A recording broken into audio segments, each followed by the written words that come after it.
Hello everyone, welcome to my channel Watches and Wealth, where I make watch and wealth orientated videos.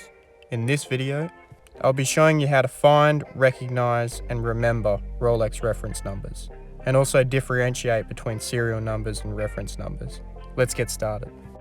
What is the difference between a serial number and a reference number? First, I'll discern the difference because they are easily misconstrued. A Rolex's serial number will give you an estimated date of production, while the reference number describes the specific model of Rolex. The reference number represents a certain category of Rolex, and isn't as individualistic to the specific watch as serial numbers, making it a lot easier to identify and learn.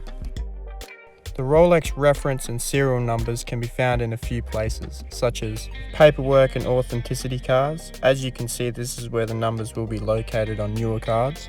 If you don't have original paperwork or cards with your watch, the locations of these numbers on the watch itself are as shown. The serial number may commonly be found on the inside of the bezel at the 6 o'clock point.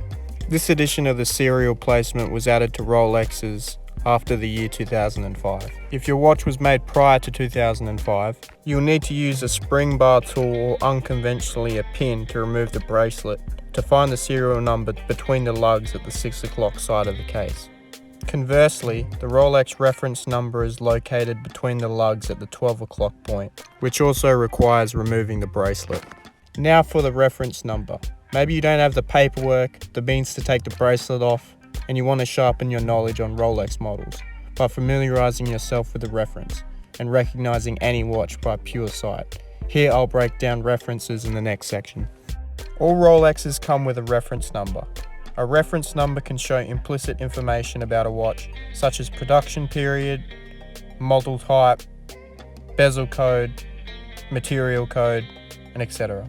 In chronological order, I'll now be breaking down these sections more thoroughly. Depending on the era, Rolex reference numbers can be 4 to 6 digits long.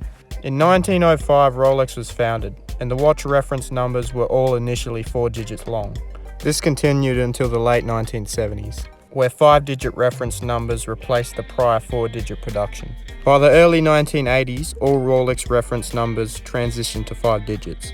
This continued until the early 2000s, where Rolex transitioned the reference numbers to 6 digits, often adding a 1 or a 2 at the start of the number sequences.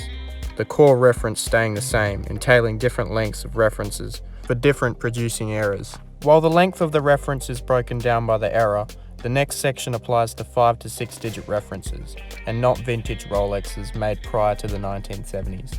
In 5 to 6 digit reference numbers, the first 2 to 4 digits tell us the Rolex model code. The second to last digit represents the bezel code, and the last digit represents the material code. I'll now show examples for each and give a more thorough breakdown. For the model type, I'll show some of Rolex's most popular watch variants. Note these are specific examples of the model type references I've chosen, and this breakdown can be applied to any references ranging from 5 to 6 digits. As you can see, a variety of different numbers are attributed to different watch models. With very rare exceptions, these are the most common model numbers. If you see an Oyster Perpetual, it is now implied that it starts the reference off with either 176, 177, 116, or 114. And the two examples of that are the Oyster Perpetual reference 114300 and the reference 116000. Another example of this is the Sky Dweller, with there only being one model type reference number of 326. Assume all Rolexes with a starting reference of 326 is a Sky Dweller. Each variant of Rolex has their own unique model type, and you'll need to learn and remember these model types to apply the next sections. The next section is bezel code, and this applies to the second last digit on 5 to 6 digit references. The section on average only applies to Rolex dress watches such as Datejusts, dates, day dates, and Oyster Perpetuals. As you can see, if you have a 0 on your second to last digit, that indicates a smooth dome bezel. If it has a 1, it means it's engine turned, a 3, fluted, and 6, turnograph. On the Datejust 2, the second to last digit number is 0, indicating a smooth dome bezel for that specific watch set. A similar variant of that watch with a fluted bezel reference is now 126334. The second to last digit changing from a 0 to a 3. But notice how this Datejust 2 has a 0 on the end and this Datejust 2 has a 4 on the end. That is because this Datejust is made of stainless steel in white gold and this Datejust 2 is made of regular stainless steel, which entails my next section, which is material code. As you can see, once again, the last digit all the way up to 7 represents different material codes. The higher up the number, the more unique and scarce the material. If you have a 0 on the end of your 5 to 6 reference, it will be a stainless steel case. If you have a 1 on the end of your reference, the material will be two-tone steel and Everose gold, popular on a Datejust, and so on down the line. I couldn't fit 8 and 9 in this list, however 8 represents 18 karat yellow gold and 9 represents 18 karat white gold.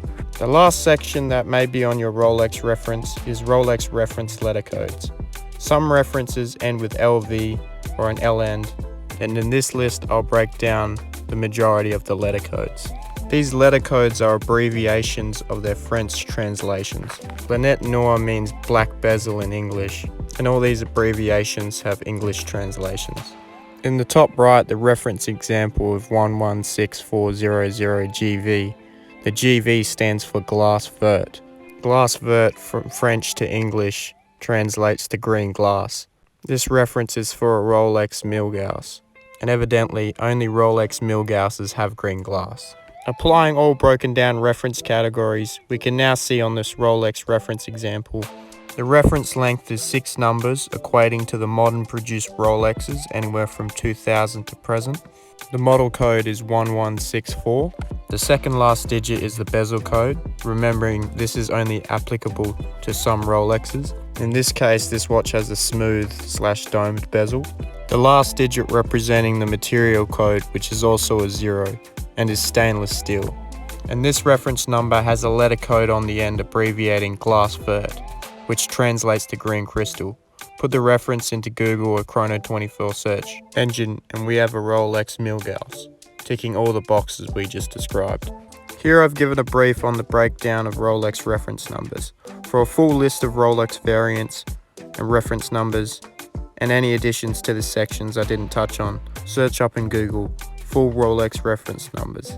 I recommend starting off with Rolex model codes and targeting one section of watches such as Submariners, learning the base code and then applying the breakdown you've learnt here to easily remember the codes when you need them most. If you enjoyed this video, please feel free to check out my other videos. Thanks for watching.